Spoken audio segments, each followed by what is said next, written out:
출애굽기를 지금 묵상하고 있는데 출애굽기 대목에서 특별히 이 성막에 대한 부분을 우리가 함께 말씀을 나누고 있습니다.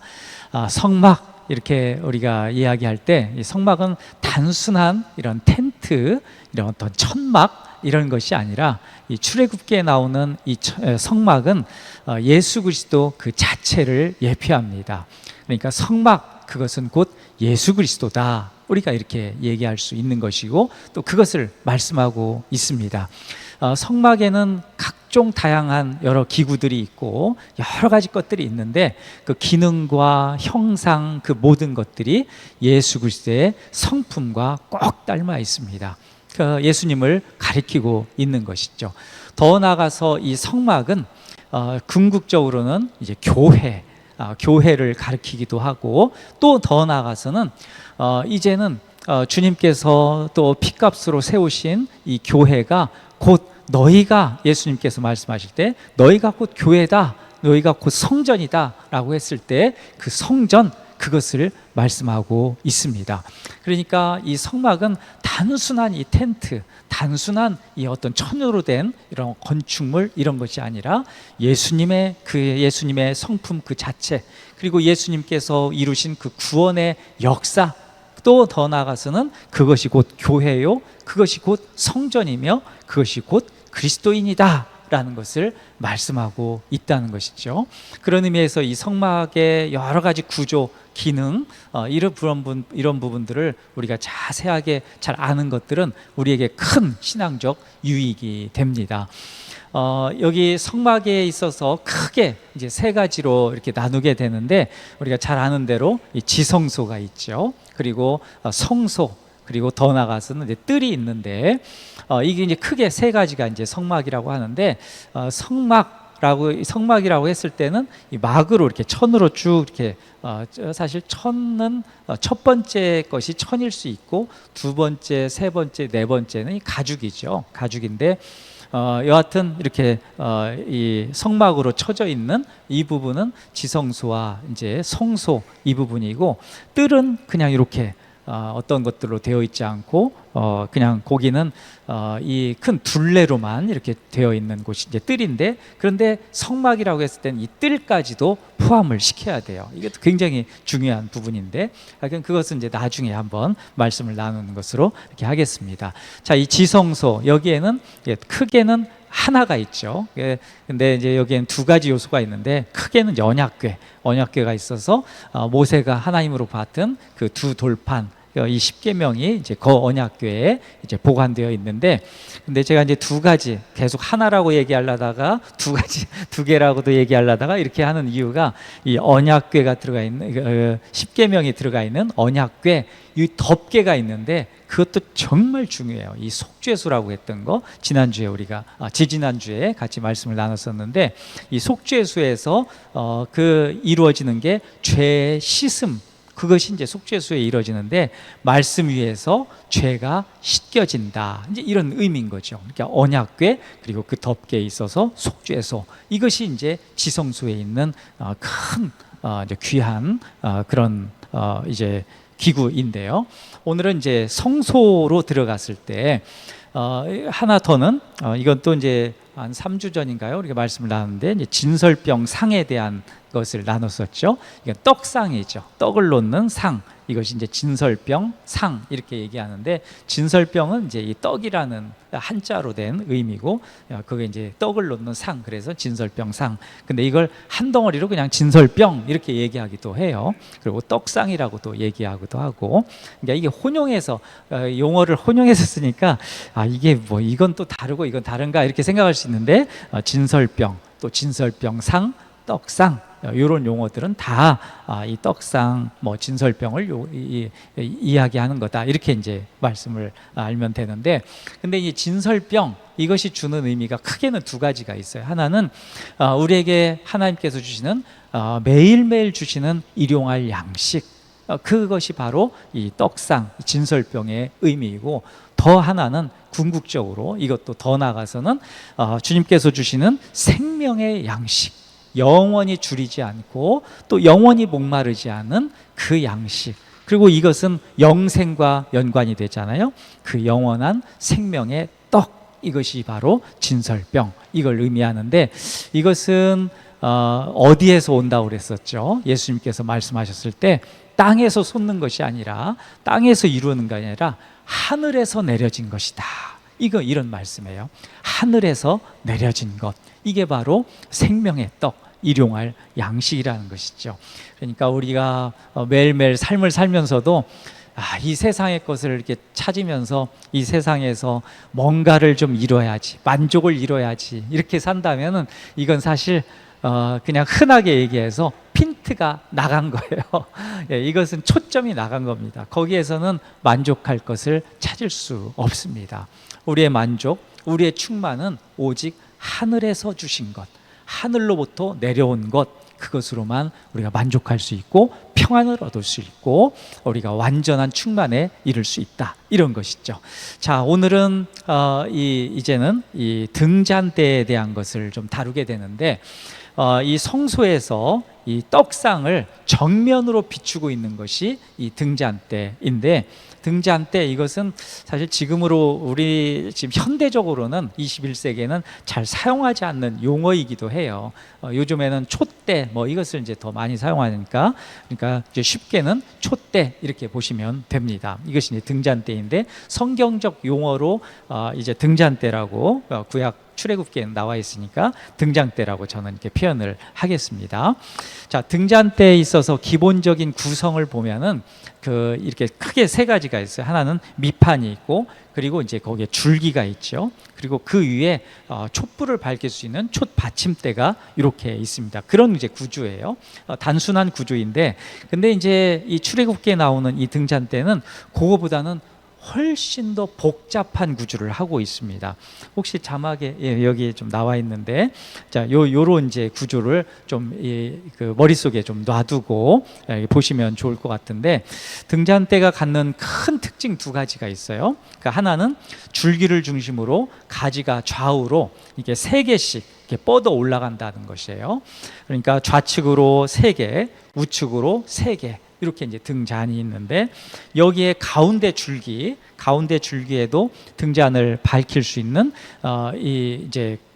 그 밝힐 수가 있기 때문에 그러니까 촛불을 다 밝힐 수 있는 것은 총 7개가 되는 거죠. 7개의 불을 밝힐 수 있다, 이제 이렇게 되는데, 자, 그게 이제 큰 특징 중에 하나고, 다른 하나의 특징은 이 살굿꽃 모양의 장식이에요. 여기 보면은 살짝 뭔가 이파리 같이, 아니요, 이거 말고요. 예, 여기 그냥 두세요.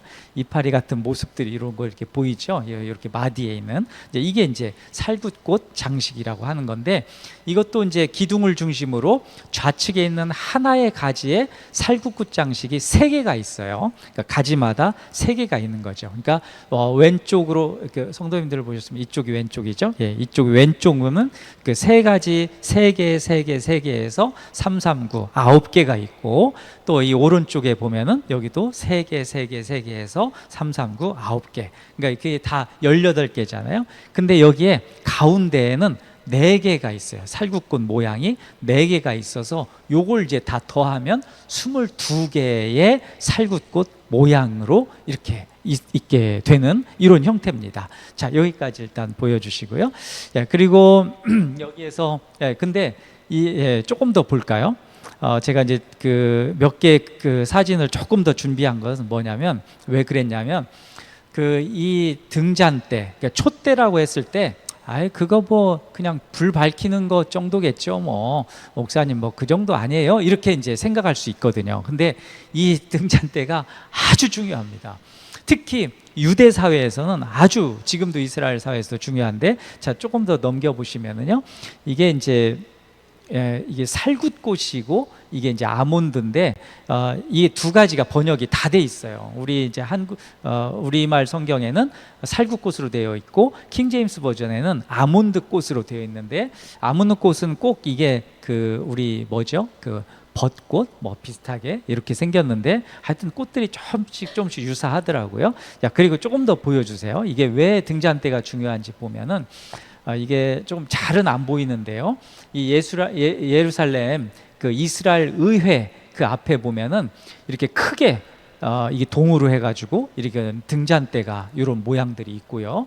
자, 이것이 나라를 상징하는 거예요. 이스라엘 나라를 상징하는 그것으로 이 촛대 등잔대를 사용하고, 자, 조금 더 해볼까요? 이것은 이제 뭐 지금 조명 때문에 좀 그런데 이 동전에도 이 등잔대를 사용하고 있다는 것이죠.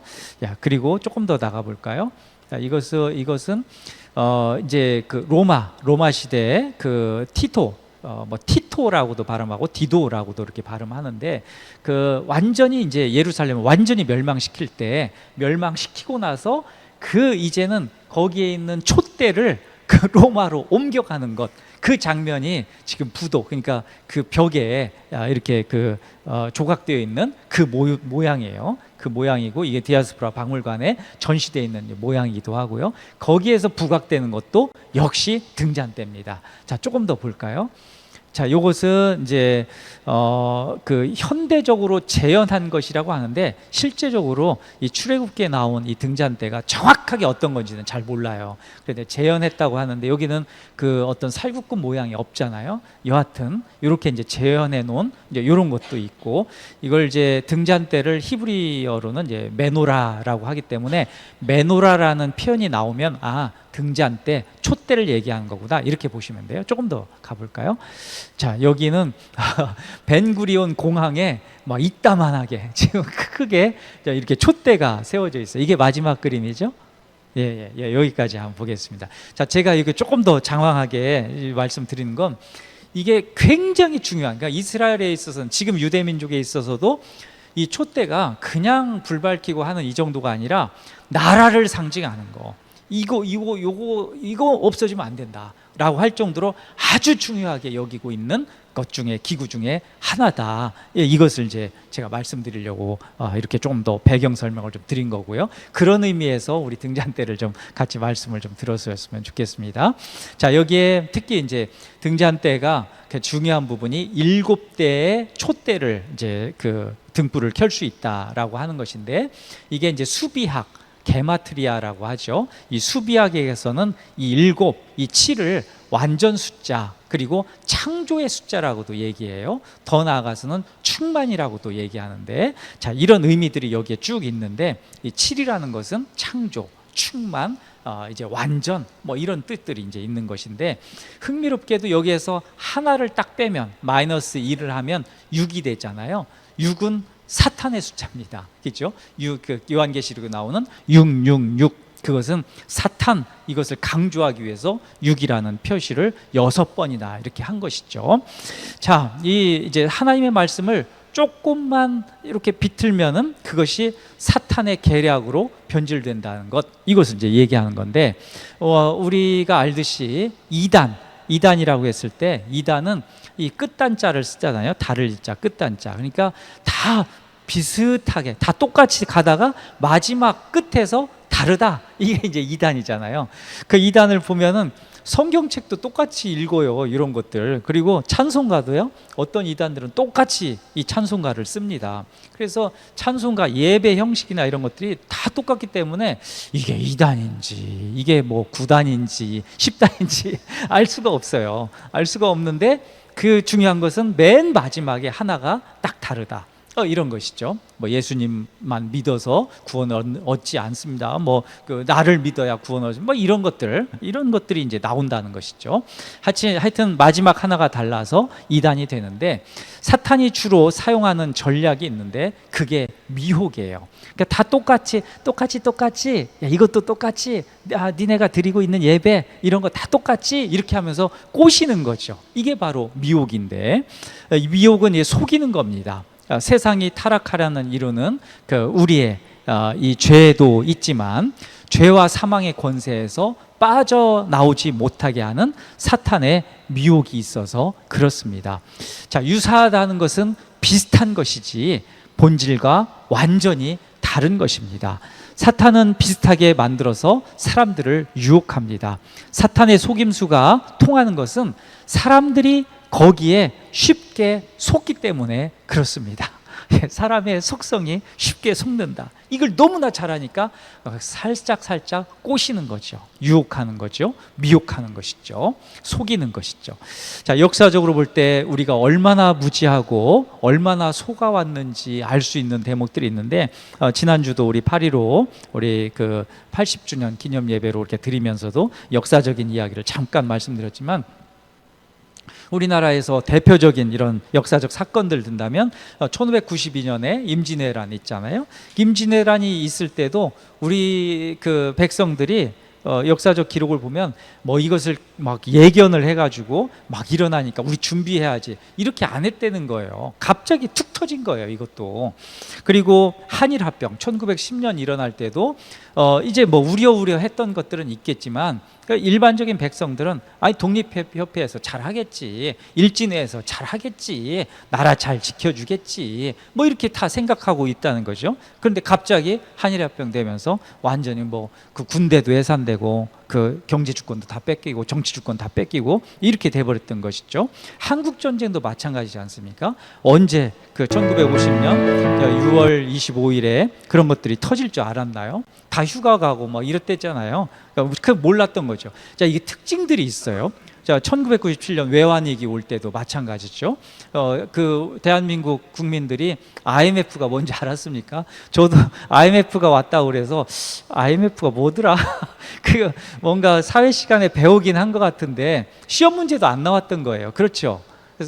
IMF는 시험 문제에도 안 나왔던 거예요. 우리나라 사람들 대부분이 알지 못했던 겁니다. 그렇게 될지도 몰랐던 거죠. 근데 갑자기 그렇게 오고 그런 것이죠. 그러니까 이 역사적 사건마다 공통점이 있는데 백성들이 알지 못했다는 것입니다. 그 사실을 정확하게 알지 못했다는 거예요. 이 사건이 일어나고도 그것이 무엇인지 정확히 알지 못하고 있다는 것이죠. 그 사건의 실체를 깨닫는데 상당한 시간이 흘러야 알게 된다는 것이죠. 이것이 역사적 사실입니다. 자, 사탄을 얘기하면서 지금 그 역사까지 왔는데, 사탄은 속이고 감추는데 선수입니다. 진실을 어떻게든 숨기고 속이려 한다는 것이죠. 사람들이 곧잘 속아 넘어가기 때문에 그것을 잘 이용해 먹습니다. 그것이 역사적 사실에도 그대로 드러나는데, 거짓은 이 진리의 빛이 비춰져야만 진실이 밝혀지는 것이죠. 제일 중요한 것은 사탄은 믿지 못하게 하는 것이죠. 이게 사실이라고 얘기해도 아유 그럴 리 있어, 뭐 아유 너무 그러시는 거 아니에요? 그거 그렇게까지 생각하지 마세요, 이런 거 있잖아요. 이런 얘기, 이런 흔하게 우리가 얘기하는 건데 믿지 못하는 것이죠. 사실을 얘기해도 믿지 않는 것. 그 예수님이 구원자시다라고 하는데 아유 뭔 그런 소리예요. 뭐 세상에 널려 있는 게 뭐 믿을 게 천진데 뭐 이렇게 얘기하잖아요. 안 믿어요. 이게 사탄이 아주 그래서 이용하는, 그렇지 사람들이 그런 걸 잘 안 믿지 하면서 그것을 계속 이용해 먹는 것이죠. 사람들은 계속 속고. 자, 그런 겁니다. 성경은 우리가 얼마나 무지한지를 말씀하고 있는데, 그런데 예수님이 누구인지 이제 깨닫게 되는 것은 주님이 우리 안에 거하시고 그렇게 하고 나서야 가능하다는 것을 말씀합니다. 요한복음 1장 5절 그리고 14절 보면은 그 말씀이 정확하게 기록되어 있어요. 한번 들어보십시오. 요한복음 1장 5절. 빛이 어둠에 빛이 돼 어둠이 깨닫지 못하더라. 아멘. 빛은 예수님이시잖아요. 예수님이 어둠에 빛이 돼 어둠이 깨닫지 못하는 거예요. 그리고 더 나아가서는 영접하지 않는다. 그게 이제 요한복음 1장에 이제 나와 있는데 영접하지 않는다, 이런 것이죠. 그리고 이제 요한복음 1장 14절로 가면 이런 말씀이 있어요. 말씀이 육신이 되어 우리 가운데 거하심에. 이게 참 중요한 말씀이에요. 우리 가운데 거하심에 우리가 그의 영광을 그때서야 보니 아버지의 독생자 영광이요 은혜와 진리가 충만하더라. 아멘. 자, 어느 때 그 영광을 보고 이게 영광이고 은혜와 진리가 충만하더라 이렇게 여겼다고요? 우리 가운데 거하심에. 저 빛이 어둠에 비칠 때까지는 깨닫지 못하더라, 영접하지 않더라 이렇게 얘기해요. 근데 말씀이 육신이 되어서 우리 가운데, 우리 마음 가운데 예수님이 사실 때야 비로소 우리가 눈이 띄어갖고 주님의 영광이 이거였구나, 야 주님의 은혜와 진리가 이거였구나, 그때서야 비로소 깨닫게 된다. 자, 이 말씀입니다. 등잔대를 가지고 지금 말씀을 나누는데, 자, 등잔대로 잠깐 다시 돌아와서요. 이따가 조금 더 연결해 볼게요. 이 말씀과. 등잔대 두 가지 특징이 있다고 그랬잖아요. 하나는 7가지가 있는 거, 또 하나는 여기 살구꽃 모양이 있는 거. 이 두 가지 특징이 가장 큰 건데, 여기서 살구꽃 의미 조금 더 살펴보면, 이 살구꽃이라는 이 의미가 그 히브리어로 샤케드 이렇게 발음해요. 샤케드 뭐 이렇게 발음하는데, 이거 킹제임스 버전에서는 아몬드라고 이렇게 번역을 했어요. 그래서 킹제임스 버전을 사랑하시는 분들은 이 아몬드 꽃으로 이제 그것으로 이제 알고 계시고 그렇게 믿으시는데, 하여튼 살구꽃이든 아몬드 꽃이든 요 유사한 꽃으로 이렇게 되어 있는데, 자, 이 아몬드, 특별히 이제 아몬드가 조금 더 가깝기는 하다. 저도 이렇게 생각이 들어요. 근데 이제 아몬드가 주는 의미가 있어요. 왜냐하면 아몬드가 봄철에 이 나무, 마른 나무가지에서 꽃을 피우는 이런 나무래요. 아몬드가 우리 먹는 아몬드 있잖아요. 그거에 생각하시면 돼요. 그래서 이 봄을 기다리는 사람들에게 소망을 주는 나무라고 얘기했을 때는 아몬드 나무 이렇게 얘기하는 거죠. 아몬드 꽃. 그래서 아몬드 꽃의 그 꽃말도 희망이더라고요. 소망. 그거예요. 참 좋잖아요. 예, 소망. 예, 그래서 이제 아몬드 꽃인데, 자, 봄이 왔다는 신호가 아몬드 나무에서 피어오른 이제 꽃으로 알 수 있다는 것이죠.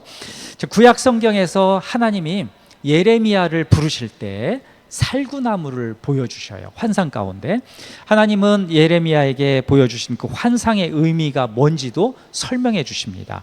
이때 그 예레미야 1장 12절 보면 지켜라는 말씀이 있는데, 그때 말씀도 역시 그 아몬드 나무 이걸 가리키는 샤케드 이렇게 이제 히브리어로 되어 있는데, 하나님의 말씀이 분명히 이루어진다라는 걸 강조하기 위한 건데, 한번 예레미야 1장 11절 그리고 12절을 한번 들어보십시오. 1장 11절은 이제 예레미야가 하나님께 이제 묻는 거예요. 여호와의 말씀이 또 내게 임하니라 이르시되 예레미야야 내가 무엇을 보느냐 하시매 내가 대답하되 내가 살구나무 가지를 보나이다 이렇게 얘기해요. 그러니까 하나님께서 1장 12절에 여호와께서 내게 이르시되 네가 잘 보았다 이는 내가 내 말을 지켜 그대로 이루려 함이라 하시니라. 아멘. 여기서 지켜 이것이 샤케드 그겁니다. 내 말을 진짜 그대로 이루어지는 것을 너에게 보여주려고 이렇게 이 살구나무 가지를 보여주는 것이다 이렇게 되는 것이죠.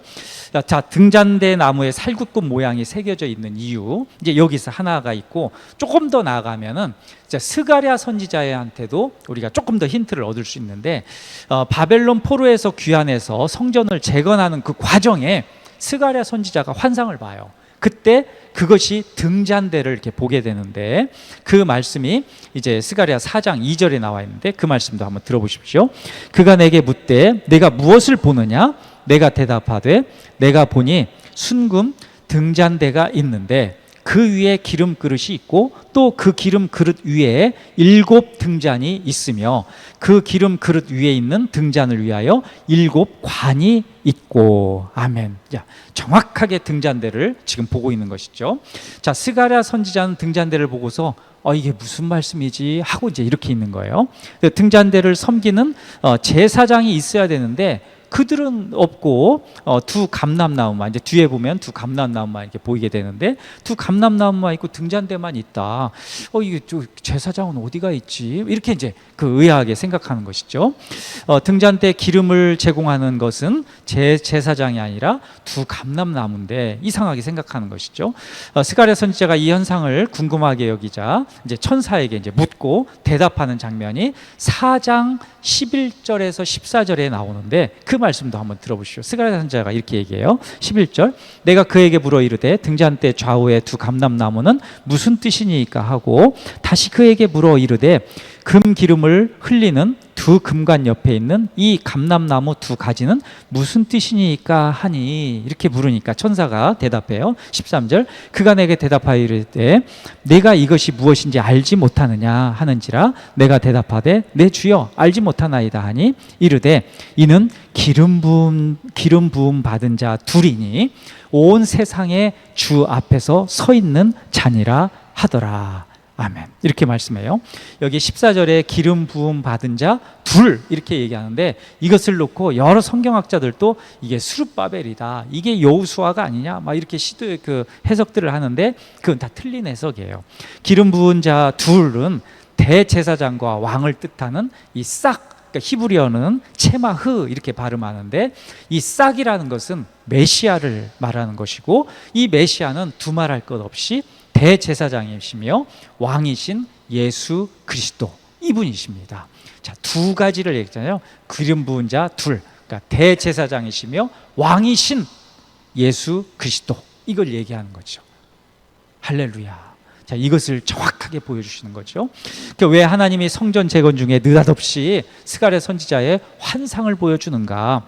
그것은 등잔대를 섬기는 자가 인간 제사장이 아니라 장차 오실 예수 그리스도라는 것을 예언하고 있는 것입니다. 미리 보게 하신 것이죠. 자, 요한계시록에서도 이 등잔대가 나와요. 요한계시록에서는 이 등잔대라는 말이 촛대라는 말로 조금 이렇게 바꾼데, 촛대 사이로 왕래하는 인자 같은 이라는 표현이 나와요. 인자 같은 이, 이분이 바로 예수 그리스도입니다. 인자 같은 이.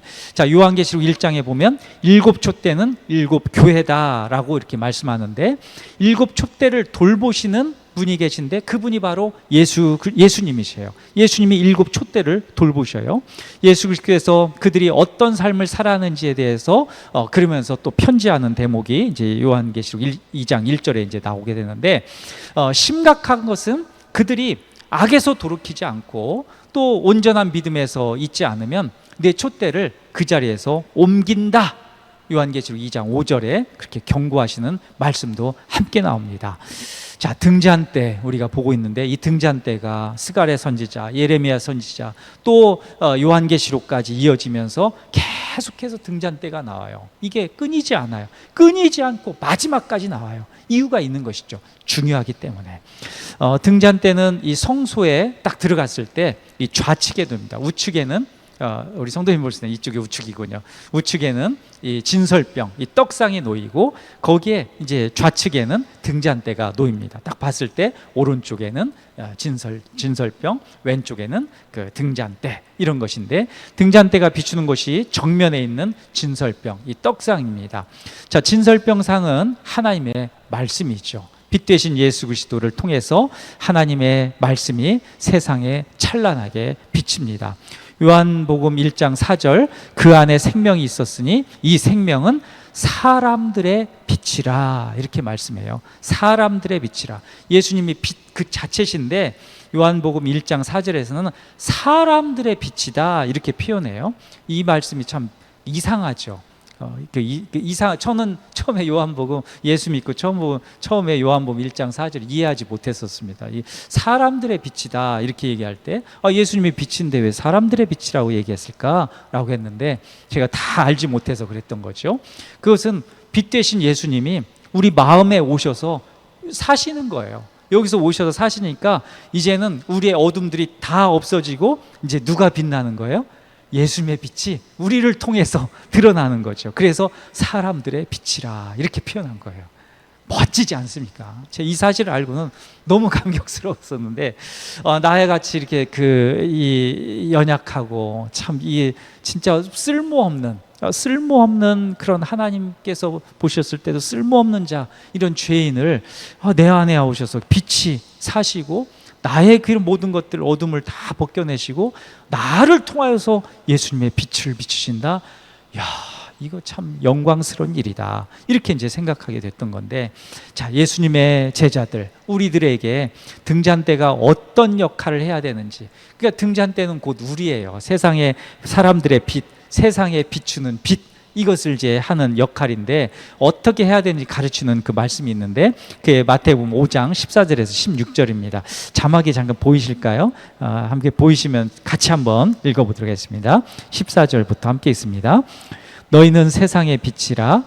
산 위에 있는 동네가 숨겨지지 못할 것이요. 15절, 사람이 등불을 켜서 말 아래 두지 아니하고 등경 위에 두나니 이러므로 집 안 모든 사람에게 비치느니라. 16절, 이같이 너희 빛이 사람 앞에 비치게 하여 그들로 너희 착한 행실을 보고 하늘에 계신 너희 아버지께 영광을 돌리게 하라. 아멘.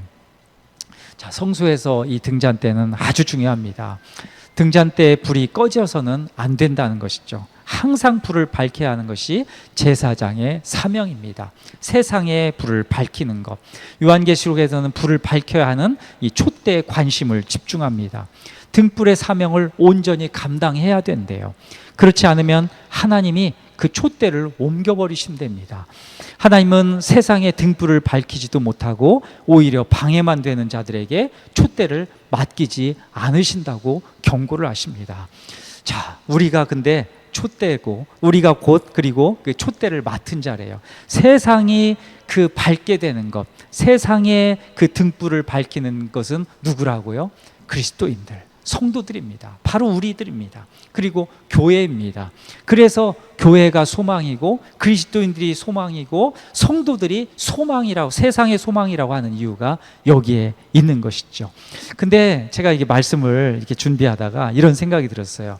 우리가 이 세상을 살다 보면은 우리가, 예수님께서는 또 하나님은 우리가 등불이고 우리가 세상을 비춰야 된다 이렇게 얘기하는데 내가 진짜 그렇게 하고 있나 이런 생각을 하면서, 근데 이 세상의 등불을 밝히는 것은 고사하고 적당하게 이렇게 좀 숨고 적당하게 좀 은신하고 좀 표시 안 나게 좀 살려고 하고 좀 이런 것들이 있잖아요. 어떤 얘기들을 할 때 진실을 얘기하는데 예수님이 메시아시고 예수님이 내가 구원 얻습니다 라고 하는데 순간적으로 내가 이 얘기하면 나 찍힐 텐데, 나 얘기하면 사람들이 싫어할 텐데, 예수쟁이라고 싫어하고 저 사람은 맨날 그 고리타분한 저런 얘기만 한다고 찍힐지도 모르는데, 이런 생각이 들면은 순간적으로 딱 숨게 되잖아요. 그런 적 없으신가? 그래서 언제 숨으십니까? 우리가 숨을 때가 언제인가 한번 생각해 보십시오. 우리가 진실을 얘기해야 되고 진짜를 얘기해야 되는데 담대함이 없어지는 거예요. 순간적으로 없어지면서 어딘가 숨는 거예요. 적당히 나도 있어야지. 적당히 그냥 중간만 가면은 요 순간 그냥 모면해버리면 그냥 지나가 버리는데 얘기하지 말고 그냥 있자. 이럴 때 있잖아요. 우리가 숨을 때가 있는 것이죠. 우리는 세상의 빛이래요. 숨길 수가 없잖아요. 숨길 수가 없는데 세상의 빛이고 동네가 숨겨지지 못할 것이다. 빛이 번쩍번쩍 빛나니까 왜 숨는가? 언제 숨는가? 이걸 생각해 보면 우리가 믿음이 없어질 때잖아요. 믿음이 없을 때, 그건 믿음이 없는 행위예요. 우리가 숨는 것, 누군가를 만날 때 주저주저하고 저 사람한테 내가 혼나면 어떻게 할까? 내가 이런 얘기 했다가 큰일 나면 어떻게 할까? 이런 생각이 딱 드는 것이 믿음이 없어지는 거예요. 우리는 세상의 빛이래요. 예수님께서 보내신 그 등잔대와 같이 제사장 같은 역할을 해야 된다는 사람들인데, 누군가를 만났을 때, 세상을 만났을 때, 불의를 만났을 때 내가 이렇게 해가고 내가 질 것 같아. 나 힘이 없는데. 힘이 없죠. 우리는 당연히 그렇잖아요. 우리는 능력이 없고 우리는 연약하고 우리는 그런 것들과 사탄과 대결해갖고 이길 수가 없어요. 사탄과 대결해서 이길 수 있는 건 오직 예수 그리스도의 이름, 예수 그리스도의 능력으로 이길 수 있는 것이죠. 세상과 대적해서 우리가 빛을 발할 수 있는 거, 우리 죄인인데 우리의 빛이 뭐가 있겠어요? 어둠인데 우리는. 그 예수님이 우리 안에서 들어와 사셔서, 주님 내 안에 사셔서 빛을 내게 해주십시오. 빛으로 살게 해주십시오. 숨지 않게, 어딘가에 내가 등돌아서 도망가지 않게 내가 믿음으로 담대하게 살 수 있도록 해주십시오. 예수님께서 나에게 주신 사명이 있는데 그 사명 온전하게 감당할 수 있게 해주십시오. 그런 마음으로 살아가는 세상의 빛되는 우리 모든 성도들 되시기를 간절히 축복합니다. 세상에 우리를 잡아 누르는 것들이 너무나 많아요. 살다 보면은 우리 입막음 하는 거, 제일 중요한 게 입막음이잖아. 너 말하지 마. 너 왜 자꾸 거기서 일어나려고 그래? 손 들고 일어나려고 그래. 그러지 마. 그냥 가만히 있어. 중간만 가. 그러면 살아. 아무도 얘기 안 해. 너 탓하지 않아. 근데 너 그거 얘기하면 너 찍혀. 그런 거 누가 얘기하는 거겠어요? 예수님이 우리한테 와가지고 너 찍히니까 아무 말하고 있지 마, 그렇게 하시겠어요? 아니면 사탄이 와갖고 얘기하겠어요? 사탄이 와서 얘기하는 거 아니겠어요? 믿음 없게 하려고. 믿음 없는 거죠. 그게 바로 믿음이 없는 행위인데 사탄이 계속 부추기는 거죠. 믿음을 뺏어가려고. 우리는 세상의 빛입니다. 우리를 통해서 세상에 빛나게 됩니다. 우리를 통해서 교회가 세워지게 되고 우리를 통해서 참된 우리의 사명이 빛나게 되고 주님께서 사명을 감당하려고 나아가는 우리에게 믿음도 주시고 능력도 주시고 은혜도 주시고 평강도 주신다는 그 사실을 믿고 나아가시는 우리 모두가 되시기를 축복하고 그렇게 소망합니다.